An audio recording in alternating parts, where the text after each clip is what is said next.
All right. Well, AI is a tough act to follow. I'm afraid to say that compliance with data transparency may not be quite as exciting a topic. So I appreciate you guys hanging in there with me.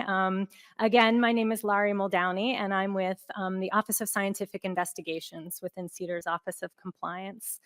OSI is responsible for compliance and enforcement activities for studies involving CDER-regulated drug products.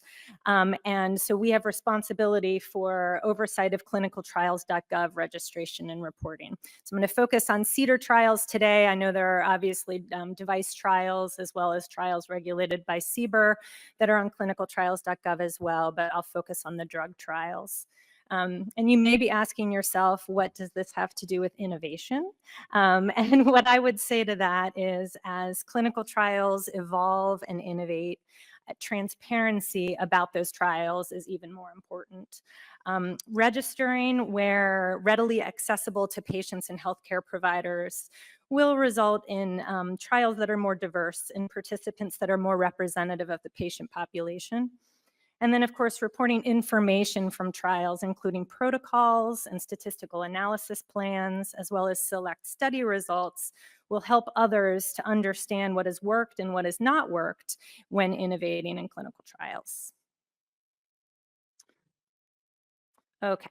So the learning objectives today, first would be to recognize the roles of the National Library of Medicine, or NLM, FDA, and study sponsors when it comes to ClinicalTrials.gov requirements. To understand what those requirements are for clinical trial registration and reporting, and to just be able to describe the potential consequences of non-compliance. So I hope that everybody is somewhat familiar with ClinicalTrials.gov. It is, of course, a web-based resource that's managed by the National Library of Medicine at the NIH, and it provides patients, healthcare providers, and researchers with easy access to information about clinical trials. The registration is intended to help patients and healthcare providers identify potential trials, and reporting requirements ensure that those subjects' participation is honored and that the trust is enhanced by having a public record of the clinical trial.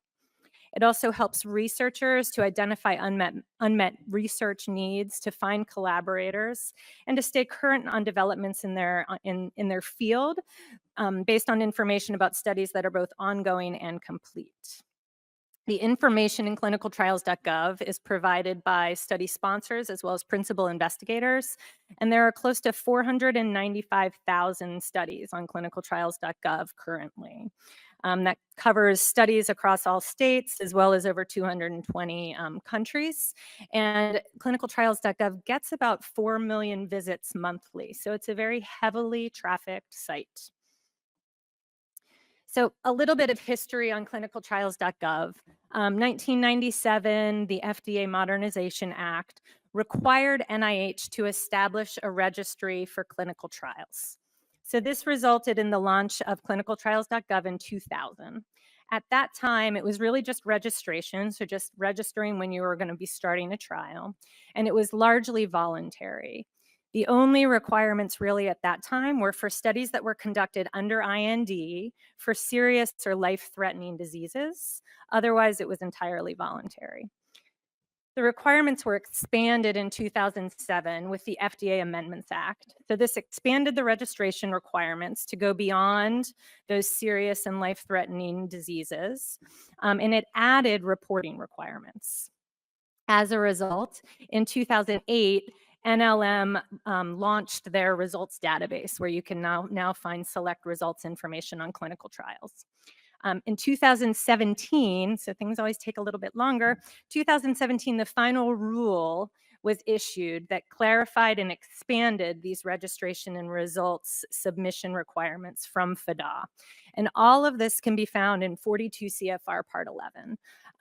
So you'll see that referenced on a number of slides here. That really includes all of the important information regarding clinicaltrials.gov requirements. So while the website has been around for about 25 years, really the requirements for registering and reporting have only been in the regulations for about 7 years, and government time, that's not that long. So I mentioned that only certain trials are still required to register and report.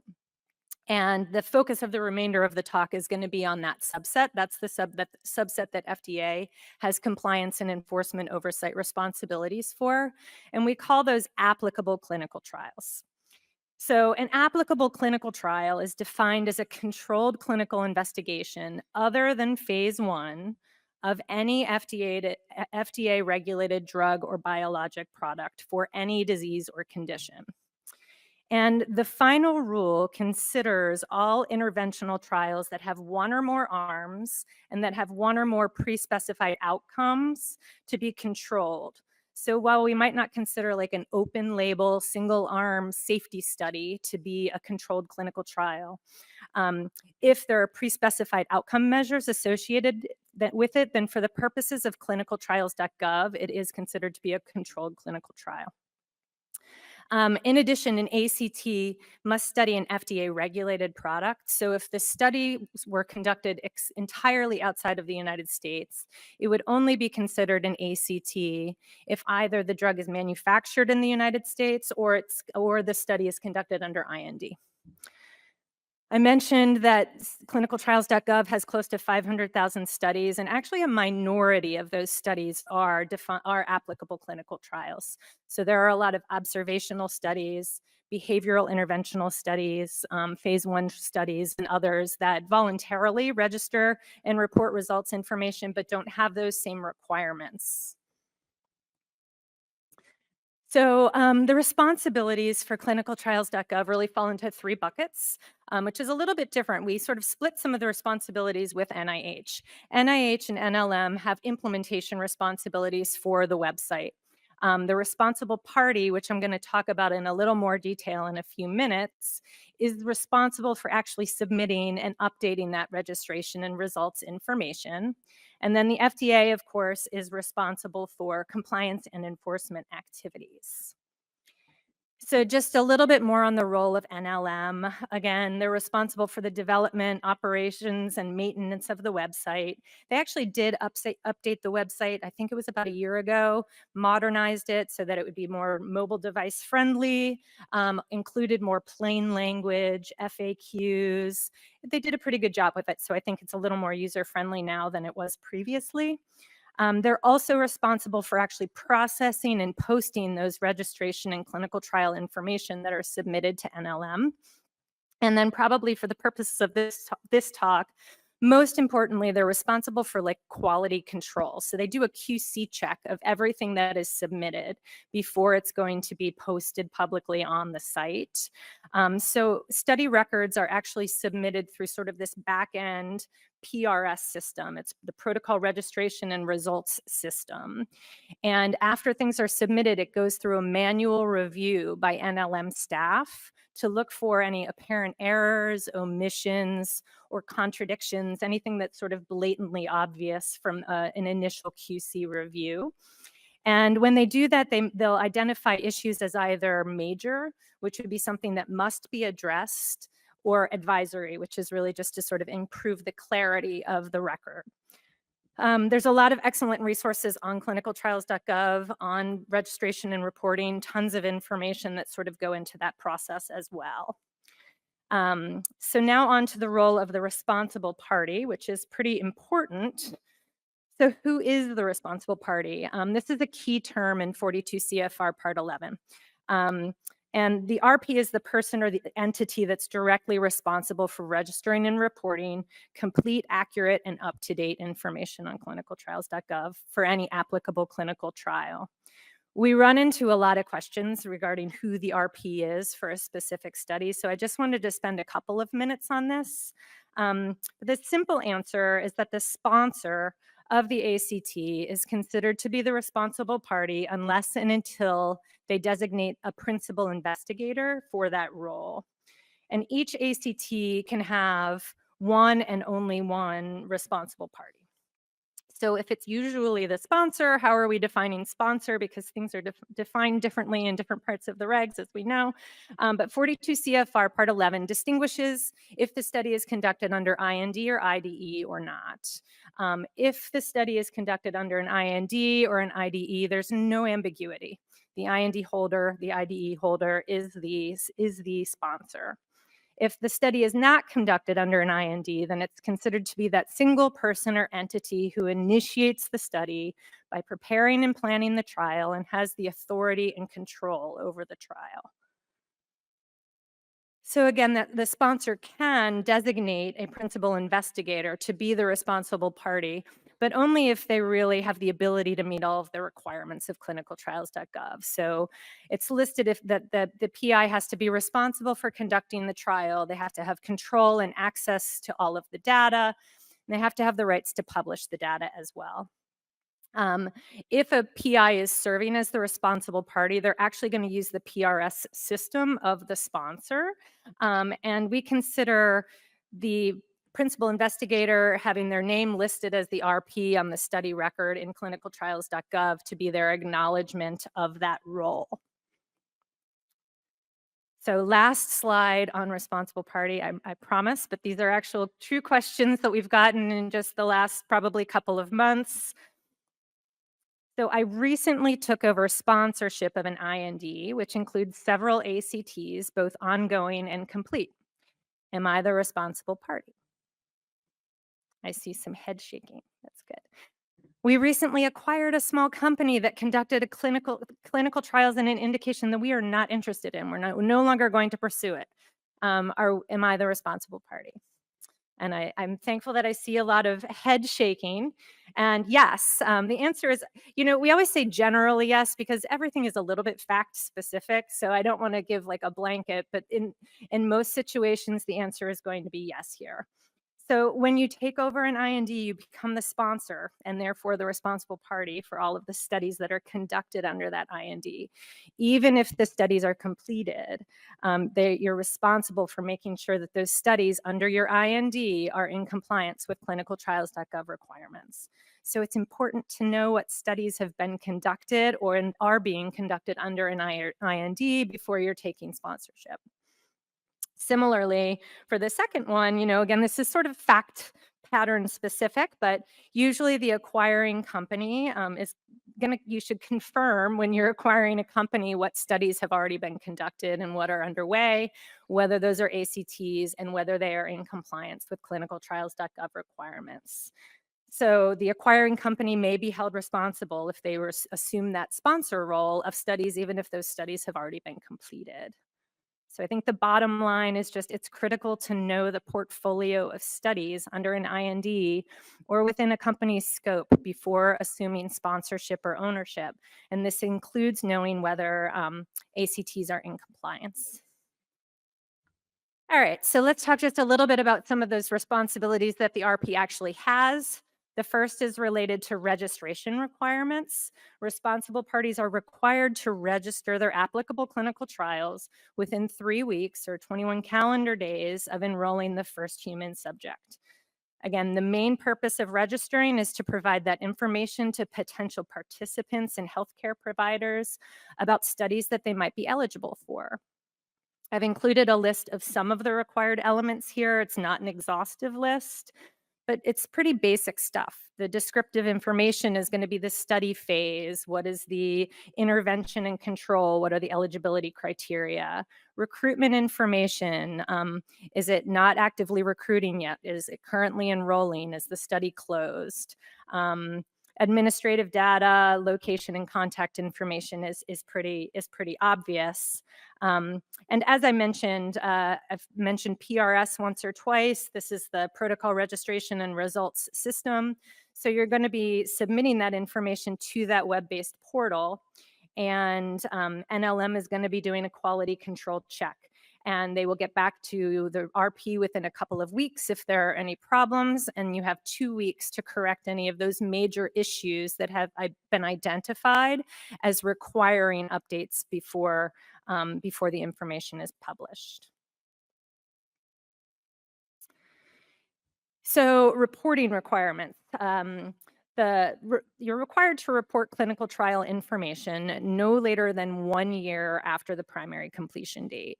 So the primary completion date, this is the standard submission deadline, and it's defined as the date that the final study participant is examined or receives an intervention for the purposes of data collection for that primary endpoint.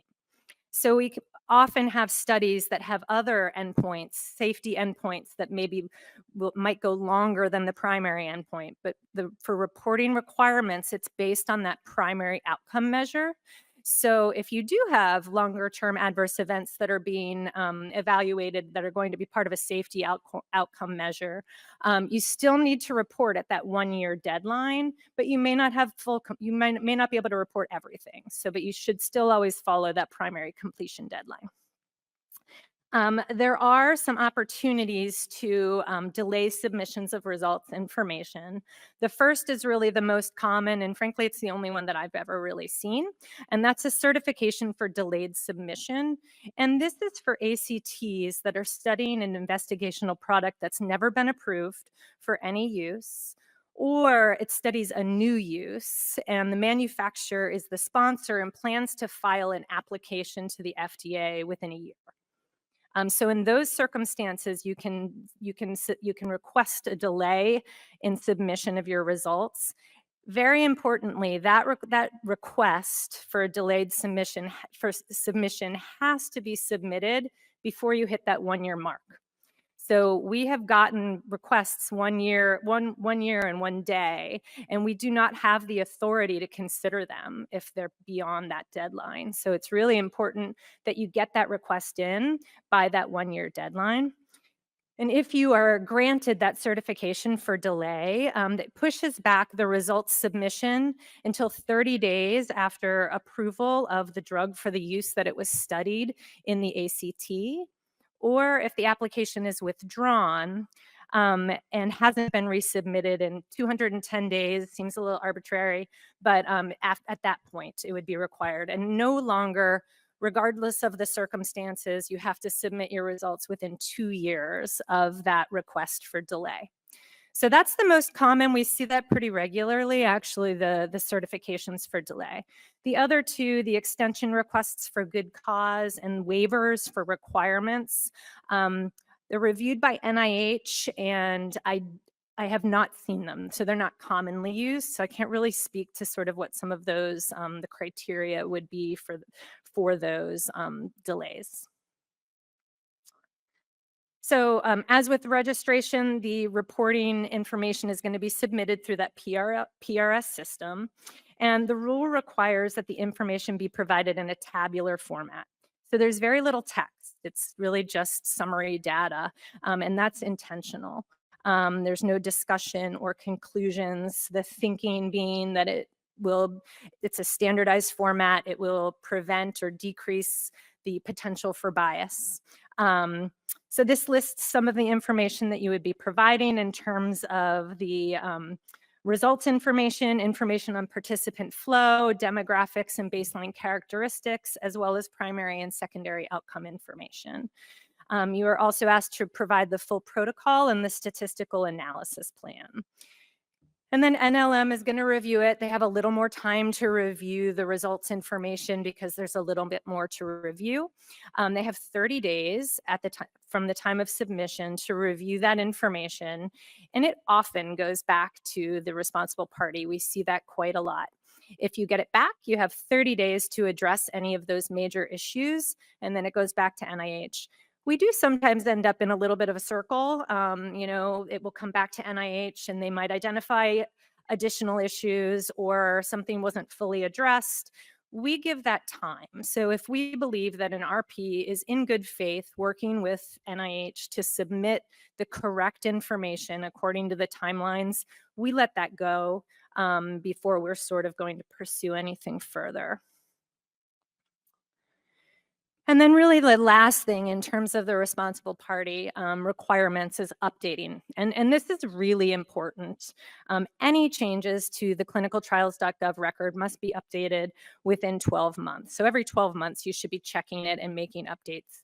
There are certain data elements that are considered to be a little more time sensitive that you only have 30 days. For example, expanded access information. So if there's changes in the availability of an expanded access product, of course, that's very time sensitive. So you've got 30 days to update that. If your recruitment status changes and you go from enrolling to no longer enrolling, that's the information that obviously is important to get out there. The other one that I just kind of wanted to flag here is the responsible party. So if the responsible party changes because of one of the reasons I mentioned otherwise, or the point of contact at the company has just changed, it's really important to update that in the record. We will figure out who the RP actually is, but it's important to keep that updated in the record. And that shows that you sort of acknowledge and understand your responsibilities as well. So just a few more questions, I guess. These are real questions that we've received about whether or not RPs need to submit results. So we published our study results last year, so they are already publicly available. Do we need to submit our results to ClinicalTrials.gov? See some heads shaking. We terminated our study after only 6 patients enrolled. Do we still have to submit our results to ClinicalTrials.gov?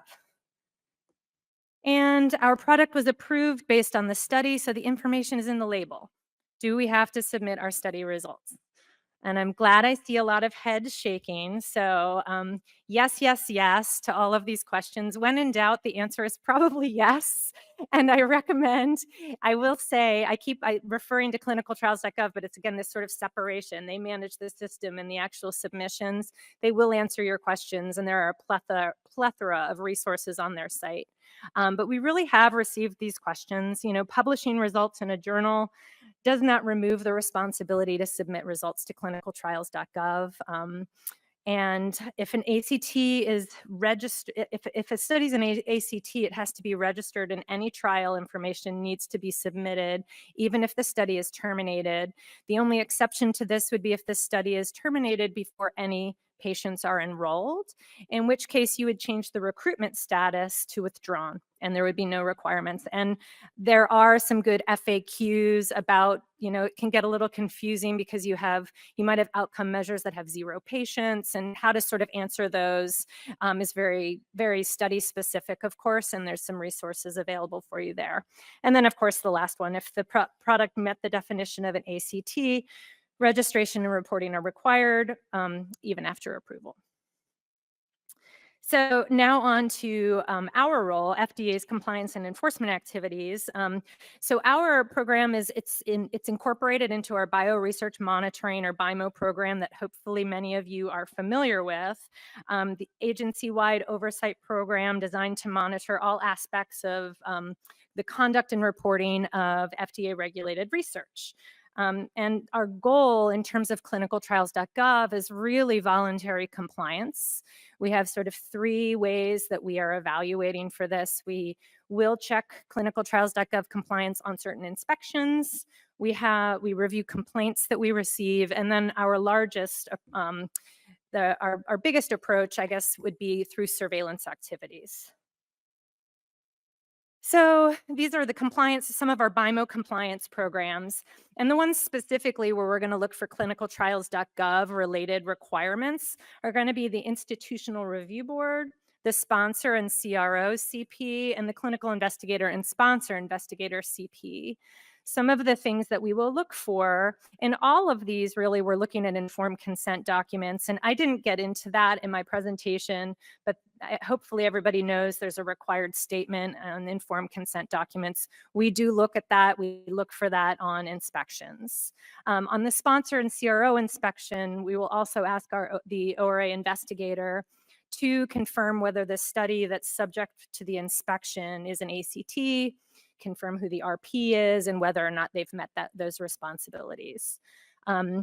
it's not required. It's not necessary to conduct an inspection, obviously, to confirm compliance with this program. And this was sort of one of our initial strategies. We find that the compliance is quite high through our inspectional programs. We really haven't had a lot of problems from that perspective. Our second is through complaint evaluation, and we do receive complaints about ClinicalTrials.gov, but they're really few and far between, like a handful a year.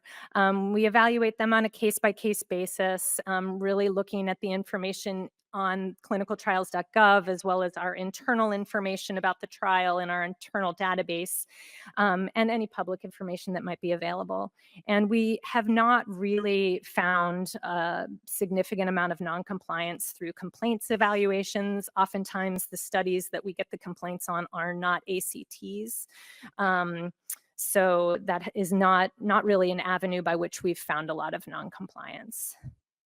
Our primary method is really through surveillance. So we utilize an analytics platform that pulls information from ClinicalTrials.gov, as well as from some of our internal systems, DARTS in particular, which is an internal system that we use, to identify potential cases of noncompliance. We then prioritize those using sort of a risk-based approach, and we will manually review and confirm information in our internal records. Most of our efforts right now are really related to failure to submit results information, and we prioritize applicable clinical trials that we believe may pose a higher risk to human subjects, or where violations are likely to have a high impact on public health. So what do I mean by that? In terms of higher risk to human subjects, is there something that's inherently potentially higher risk about the investigational product? Is it an NME? It's never been approved for anything, so we don't know much about the safety profile. Does it have an unusual or a higher risk route of administration, intrathecal or intracerebral ventricular?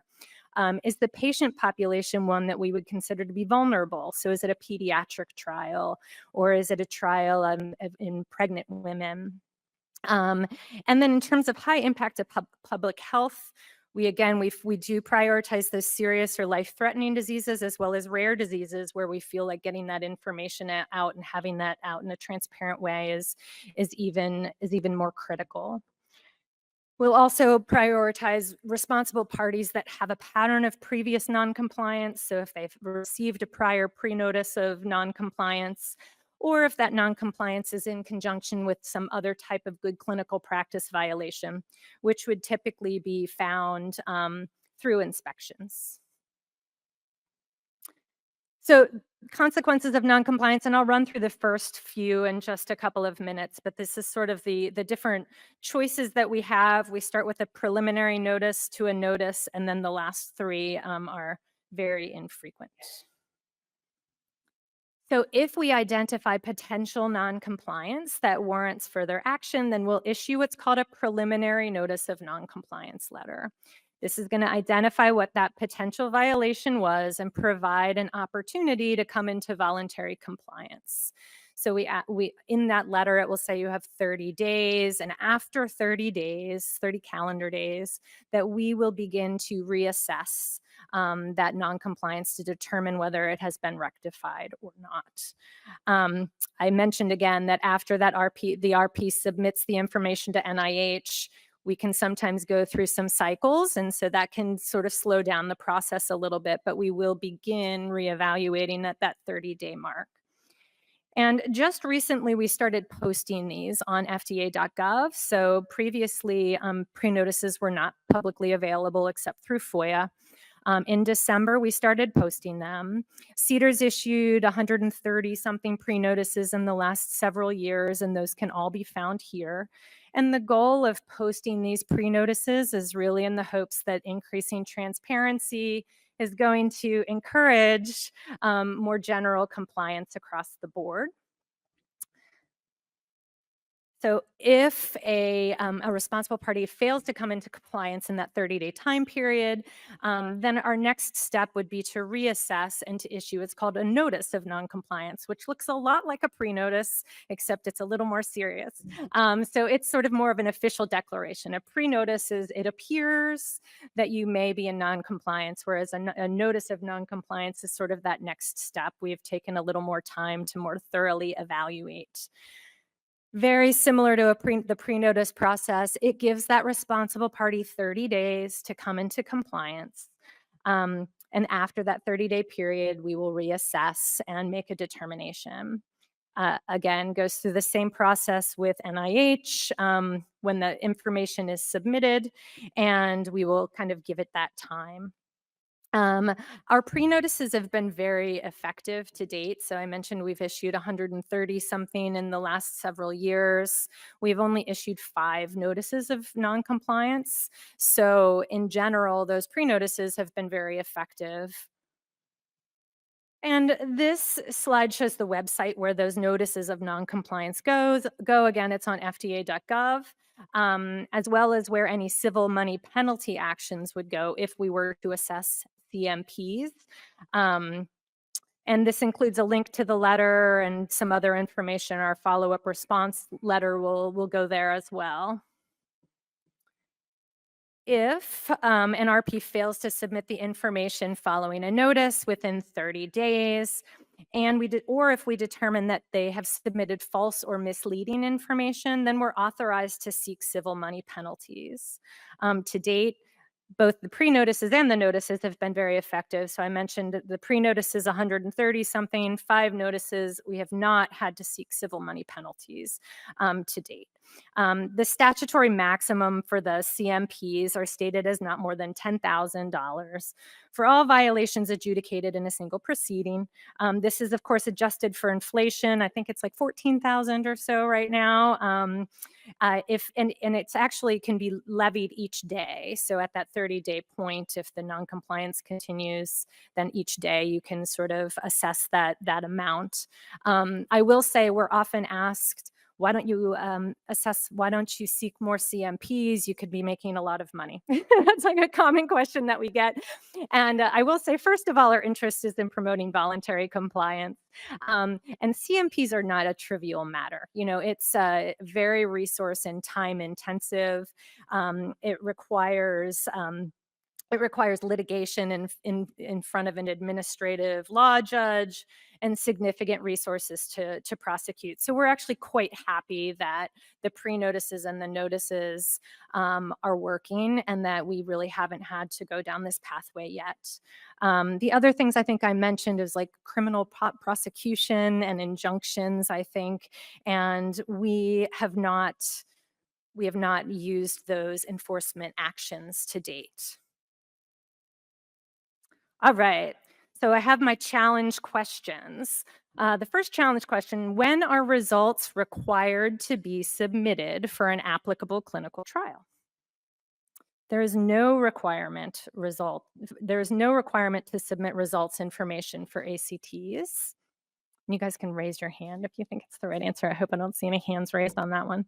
As soon as the last patient completes the study, within 6 months of the primary completion date, or no later than 1 year after the primary completion date, unless qualifying for an exception. And I see some hands and some head nods.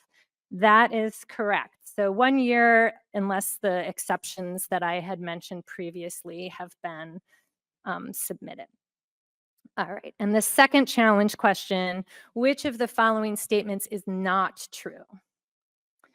ACTs are the subset of clinical studies that are required by regulation to register and report certain clinical trial information. The responsible party is required to register and report results information for ACTs. All updates to the record in ClinicalTrials.gov must be made every 12 months. I see some questionable looks there. And the IND holder is the responsible party for studies conducted under IND. Anybody think it's A? B, C. Awesome. And D, it was a little bit of a trick question because I suppose the IND holder could have designated a principal investigator to serve as the responsible party. So it's a little bit of a trick question, but yes, you guys are all correct. That is exactly what I was thinking. Every 12 months is at a minimum.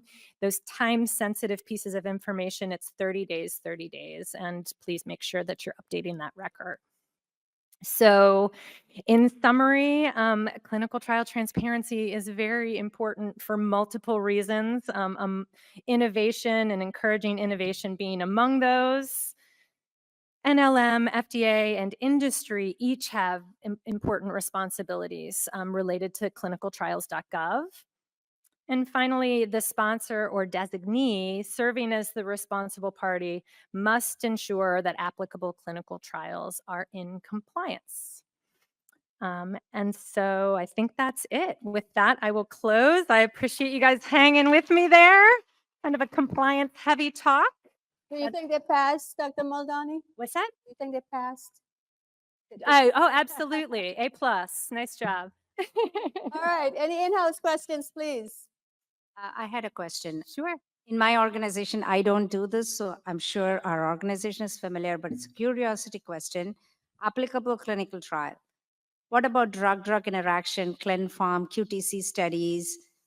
I mean, the whole premise is transparency, making sure people know about these trials, but then there is obligation for reporting results and everything. So cancer. Yeah, so most of the time, I mean, you said a few different types, but ClinPharm studies are generally not going to be, unless it's a phase 1 study, you know, those are typically going to be phase 2, right? And as long as, if it's an intervention, if there's outcome measures that are pre-specified, then it's going to be an ACT. So it's more often than not, yeah. Anyone else in-house? Okay, online, please. If there is a long-term, multi-year study with interim analyses that interim data are used for regulatory filing, is there obligation to post interim results to ClinicalTrials.gov, or do we only need to post the final data after the study is completed? Right, so it would be based on the primary completion date. And you know, you're going to be submitting the statistical analysis plan as well as the full protocol, other information along with that. So everything's really centered around that primary completion date, not interim analyses. Thank you. And we'll just go with online questions unless anyone comes up to the mic. You know, I keep entreating you guys, take advantage of this opportunity. I know it feels kind of, you know, after lunch, but take advantage of the opportunity, please. Okay, online? Could you please provide insights into FDA's current initiatives regarding the development of new guidance or the update of existing guidance to enhance clarity on trial transparency requirements, particularly within the framework of master protocols, where sub-studies initiate and conclude at various time points? Interesting question. So I hadn't really thought about the master protocol angle. I know that there are efforts to update guidance that are currently available, and you know, we're trying to expand outreach. It gets a little tricky with this program because whereas everything else that under our purview is really in 21 CFR, but ClinicalTrials.gov, of course, is in 42 CFR, and we work together with NIH, and so we sort of share responsibilities, and it can make some of these things kind of complicated. I always tell people when they have specific questions regarding applicability, really, because NIH manages the website and that QC portion, I think the resources that are available, which we vet, you know, which we share and we collaborate on those resources, that the information available on that site is really an excellent starting point. But we are working to sort of update our internal information and guidance as well over time. Let's take one more question, and that will be the last. Once a study is entered in ClinicalTrials.gov, can it be taken down? For example, if an initial IRB approval indicated it was a clinical trial, so it was entered, but then the IRB reconsidered and declared it not a clinical trial. So I believe it would be withdrawn. I'm not 100% on that. It's probably an FAQ on the website, but I think that that is how it would be handled. Okay, thank you. Thank you very much, Dr. Muldowney.